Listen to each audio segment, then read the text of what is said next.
name is Andy Signori. I'm with Corporate Engineering, and I wonder if the progression of events that we've seen in Great Britain is a progression that we'll necessarily see in the United States, and what your opinion is on that. We will not necessarily see it, but we are highly likely to see it, unless we change course.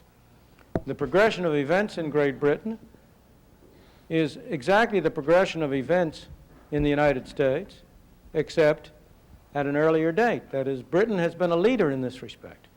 And we have been following with an interval of about 15 to 20 years. Now, of course, in some ways, some places, we've speeded ahead.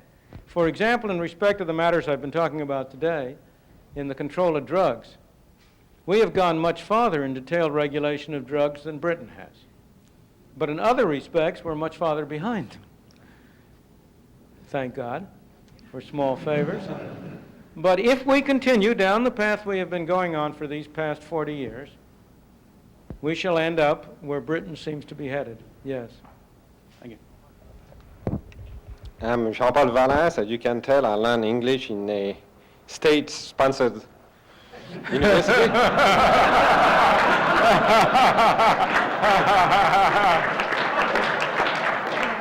My question is regarding the so-called energy problem.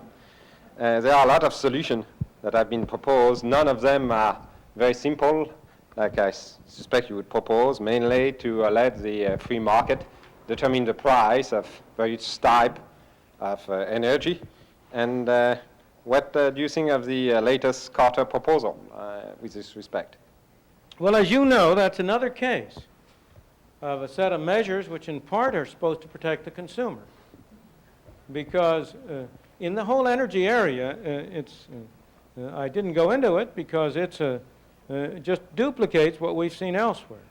The real problems in energy in the United States date back to 1954, 23 years ago, at which time, because of a Supreme Court decision in the so-called Phillips case, the Federal Power Commission was more or less instructed by the courts to set a maximum price at which natural gas could be sold.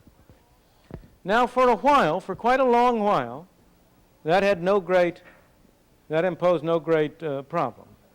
A maximum price doesn't have any effect unless the price is less than it otherwise would be.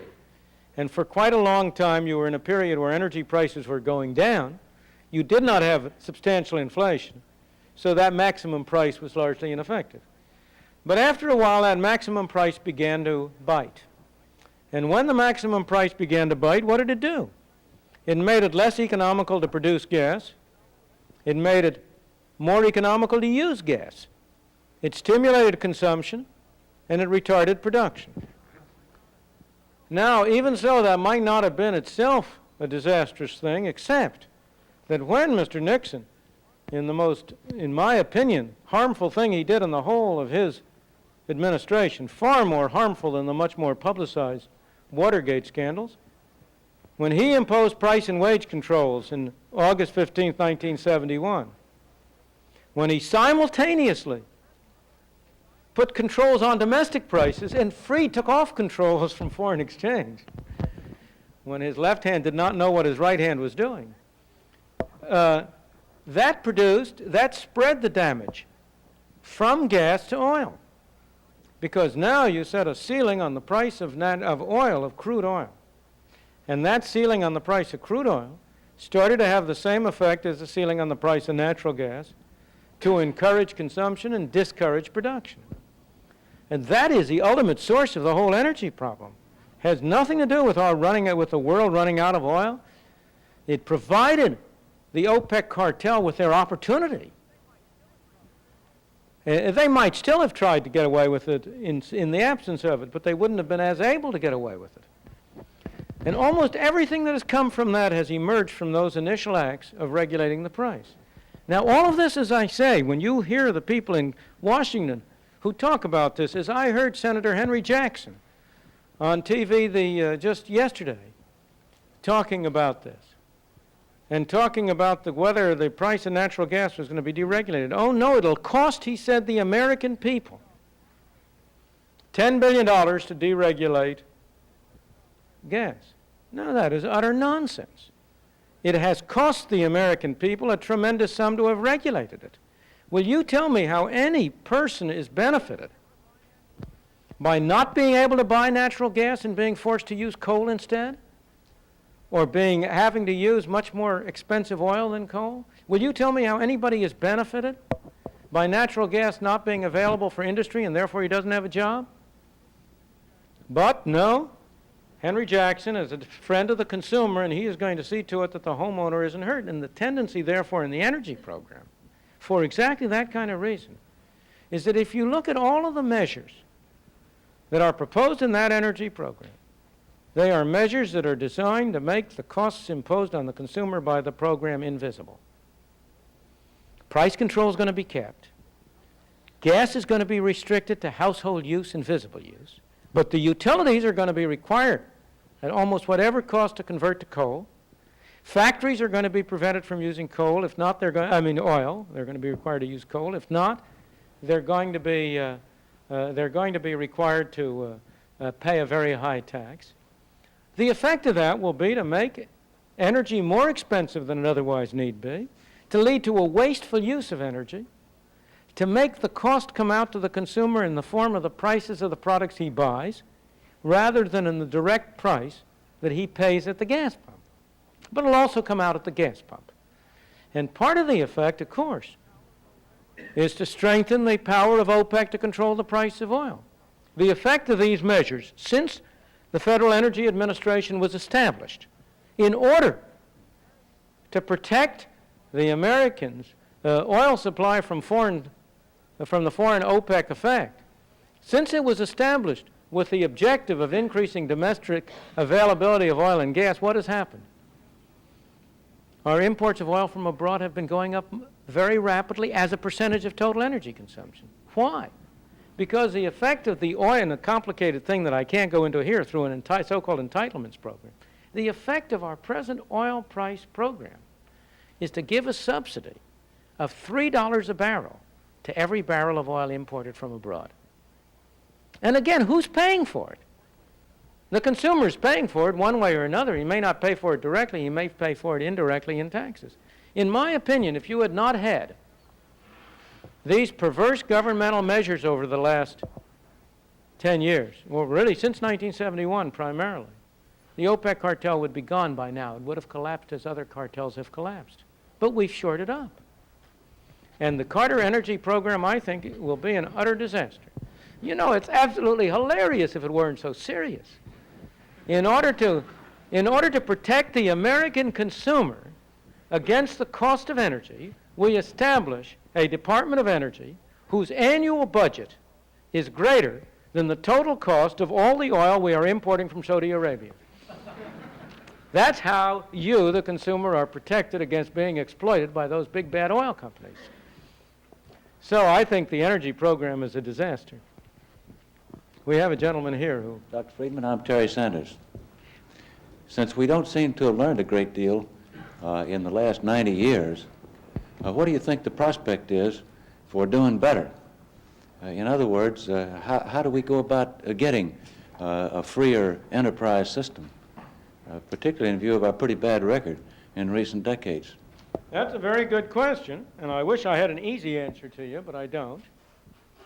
I don't see any other way than to do as we always try to do, to persuade one another, to try to operate through public opinion, to try to operate through influencing our representatives in Washington. After all, again, as I was saying before, it's not from, as Adam Smith said, it's not from benevolence that we get our daily bread. And it's not from malevolence that we get the bad laws. If the representatives in Washington vote these bad laws, it's because it's in their own self-interest to vote them. And it's in their own self-interest to vote them because it has been proved to be a way in which they can get elected. Ultimately, the Congress is going to do what we, the people, ask them to do. And it's ultimately because we, the people, have been misled on these matters. Because we have thought that the way to solve problems was to turn to Washington, that Washington has been ever ready to try to undertake an answer to those problems. So I don't see any long-run answer other than public understanding and public recognition of the problem. In this area, I see some good signs. I think the public is becoming increasingly disillusioned with government. I think that there is a widespread feeling around the country that maybe throwing money at a problem isn't always a way to solve it. And I may say, if I may, speaking here in this great city of New York, that I think few things have done more to promote a healthy understanding of the problems of over-government than what has happened in New York City. We all thank you. Professor Friedman, I'm Joe Capo, and possibly you have already answered part of the question that I was going to put to you. Do you have any particular advice for the individual consumer's action on the basis of these TV programs that you're embarking on? Well, the question is, what advice is there for the individual consumer? The best advice is to beware of confidence men of all kind in whatever guise they come. Whether they come to you as St. Ralph or as Mr. Clean. Beyond that, in your question, I think there is very little that there is to be said about the consumer. You know, most of us are pretty good at protecting our own interests. I think that there's a strong tendency to denigrate how sensible people are in protecting their self-interest in the narrow sense as consumers. And indeed, you know, while much of the rhetoric is pro-consumer, the substance is often anti-consumer in the sense that what the so-called consumer advocates are really after is to make the consumer behave as the advocate believes he ought to behave, rather than as the consumer himself really desires.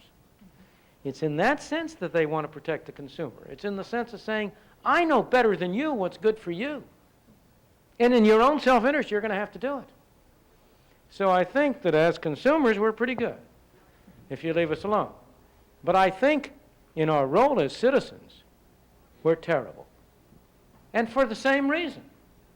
If you're going to buy something every day, it pays you to look into whether that's good or bad. If you're going to deal with a grocer, you better look daily. You better be pretty sure that he's a reasonably reliable grocer and that you'll get what you order and that he won't short-weight you or short-change you. But if you're going to have to vote once a year on what? On a long, long list of propositions, very little relationship between your vote and what ultimately comes out, how much time does it pay you to inform yourself about that? It's just a waste of time and energy. You're not going to influence anything. So it's understandable, in my opinion, why the individual is far better as a consumer in his private capacity than he is as a citizen in his public capacity.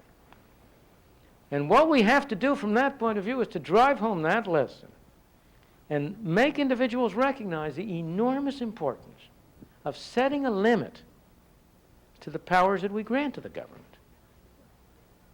We cannot do it on a case-by-case basis unless we can do it on an overall basis.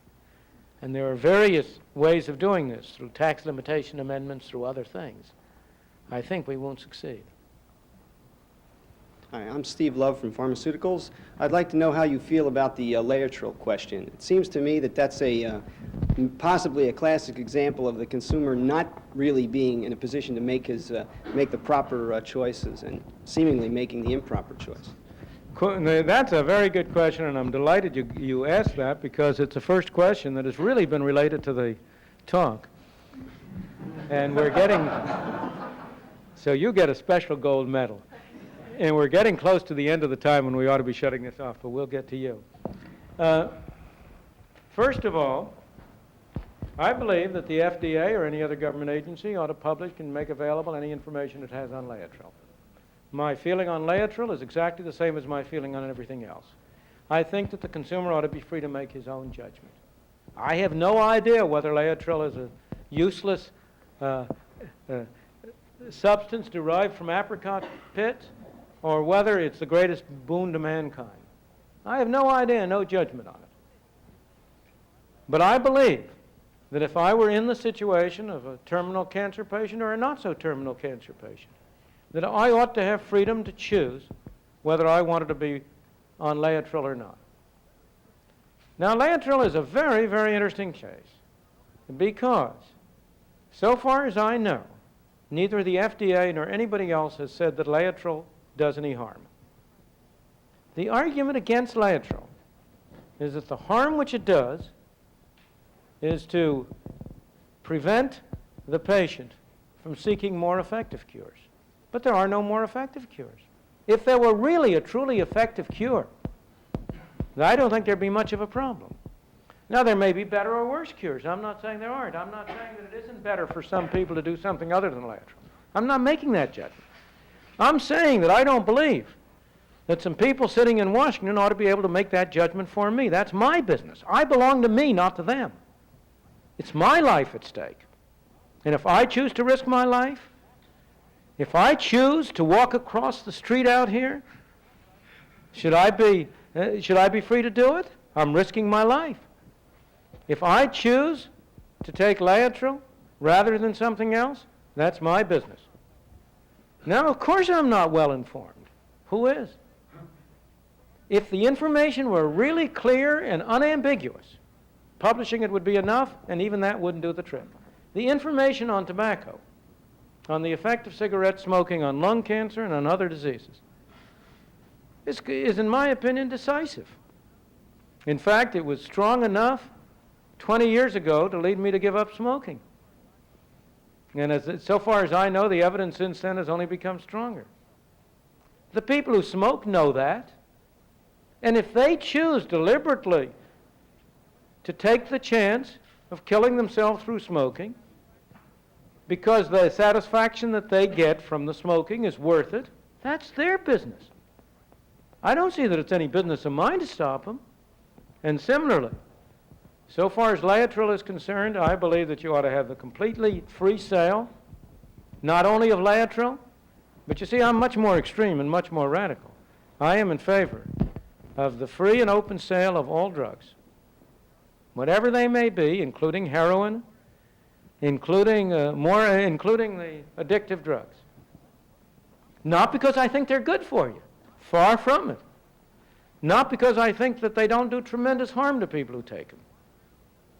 But on the one ground, because I believe we have no right to stop people from doing it, and on the other, because if you look at the evidence, the costs of prohibiting them are greater than the cost of permitting them. Most of the harm which is done by hard drugs is done because they are illegal. It's done because the illegality, the fact that they are illegal, causes them to be extremely expensive. It provides monopoly. You know, it's a very interesting example of the same thing we've been talking about regulation. The effect of making heroin and other drugs illegal is to provide a monopoly position for those people who are able to supply them. You can't just have free competition in that area. As a result, this leads to the fact that the man who is in a position to sell heroin has an economic incentive to produce addicts, to invest capital in producing an addict, because he'll have a tied customer, a customer who is tied to him. But it means also that the customer is driven to steal. He is driven to illegal activity in order to support his habit. And I believe that the evidence is overwhelming. If you want to see that evidence, just look at the experience of alcoholic prohibition, which is identically the same thing. After all, alcohol is an addictive drug.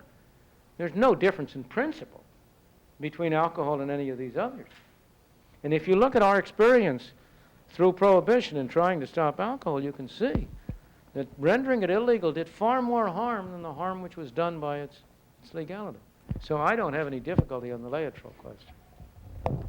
Professor Friedman, my name is Linda Strube, and I'd like to ask you your opinion on the subject of product safety and the insurance that's required because of it. What has been the effect on the small business and people's ability to get into and succeed as a small business? That's a very good question, and a very pertinent one, because there's no doubt that one of the side effects of all manners of governmental regulation, and not merely the one you're talking about, has been adverse in general to the small business. Not entirely. There's one advantage the small business has as a result of regulation. It's much easier for the small business to engage in illegal activities than it is for the big one. But outside of that dubious advantage, most of these measures discriminate against the small businessman. It's much more first of all, the expense of conforming to these various regulations.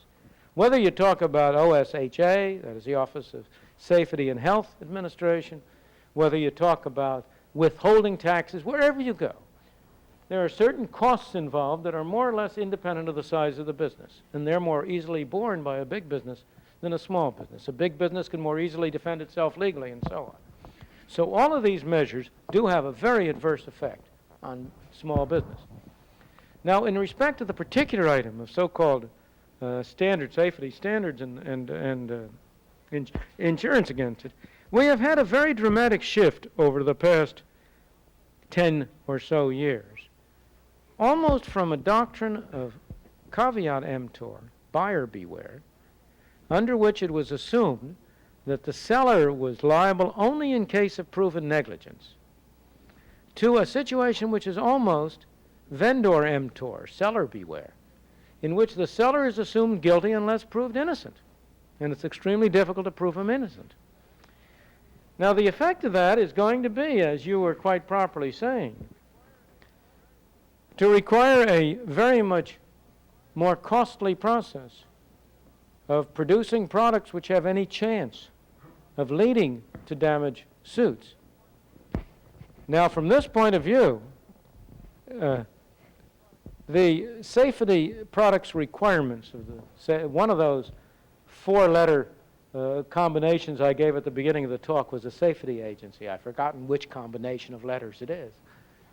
But from that point of view, one of the effects of their putting out standards may be, in a way, to help the small business. Because if a small business can show that it conformed to the government standards, it may have no liability for damage which is done. So the effects on business, as always, are generally very mixed. The main person who will have to bear an extra cost, in this as the other case, is the consumers. The consumers will have to pay for this. Now, there's no reason why they shouldn't if they want to. But you see, each of us could do it voluntarily on that kind of thing. We could each buy insurance for ourselves against a variety of defects. Again, should we be compelled to buy it whether we want to or not? That's the fundamental issue. The argument for all of these measures, whether it be FDA, whether it be the safety products, that has the most merit, and which is the hardest to meet, is the argument from involuntary exposure. Now, there is a real problem, a real issue. With respect to items like Laetrile, saccharin, heroin, it seems to me the case is crystal clear. I can choose.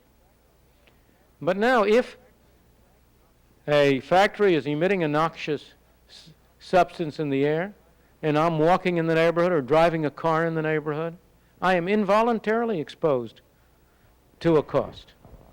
And there I cannot choose.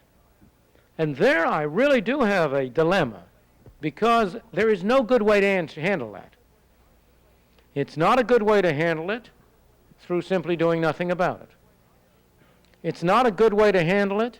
Well, in many cases, if the damage is capable of being severe, it is properly handled by our present laws of responsibility, or our former ones, because then the person who is injured can bring suit and recover, and that internalizes the cost in the economist's jargon. That is, it makes it in the self-interest of the company to avoid such things.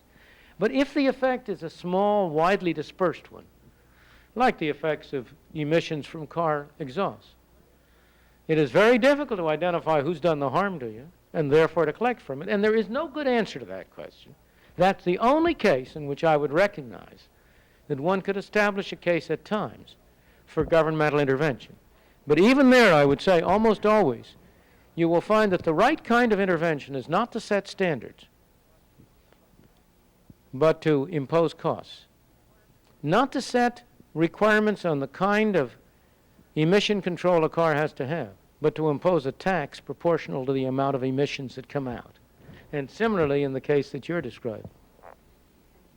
I think we'll have to make this the very last question. Yeah, No, I'm sorry. sorry. Go ahead. You go ahead. Yes, Dr. Friedman, in view of your philosophy, where do you stand on patents, trademarks, and copyrights? Well, on the whole, those are, again, you know, there are easy questions and hard questions, and those are hard questions. They're like the case of the involuntary exposure. There's an argument for patents, trademarks, and copyrights. Trademarks are really in a little different position than patents and copyrights. And let me stick to patents and copyrights for a moment. There's an argument for patents and copyrights. After all, if I produce a new product, in order for me to have an incentive to do it, I have to be able to capture some of the gains. If once I've produced it, anybody can imitate it, how do I capture the gains? So in a way, you can interpret patents as part of what is an essential function of a society, which is to define property rights. And the same thing goes with copyrights. On the other hand, there is also an argument against them. In the case of patents, some of the most important inventions and developments are not capable of being patented. One of the great inventions of the last few decades has been the supermarket. It has done an enormous amount to reduce the cost of distributing goods. Nobody could patent it. So the effect of their existing patent law tends to introduce a bias for inventive talent to be directed against, in the direction of those items that can be patented, as opposed to those items that are not susceptible of being patented. In addition, it is possible to use patents to interfere with competition, patents that are really not just, not valid, not justified patents, but they can be a source of restricting competition, keeping other people out by all of the devices that have developed over the years, which you're much more competent than I am. In the same way with copyrights. There's an argument for a copyright on the ground that what a man writes is his property, and you ought to be able to have the right to control it. There's an argument against it on the ground that you ought, after all, to make things available to people only on the basis of the extra cost of producing it. Now, interestingly enough, we have a good deal of experience of the absence of copyrights. There was a period of some 20 or 30 years in the 19th century when the U.S. did not join the International Copyright Convention, and essentially we operated without any copyrights. And it turned out to work very well, as a matter of fact. It turned out that the really successful authors really did even better, because there was such an enormous premium on your being the first one to publish them. Because unless you got them out fast, the other people would copy you. So I don't know. On that issue, I really have very mixed feelings. I think there's a case against them. There's some case for them. I think it would take a much more expert knowledge than I have of the details of them to be able to come out with a flat answer with respect to them. I think, as I say, that I'm afraid we will have to call this off. Thank you very much for coming. It's been a pleasure to meet with you today.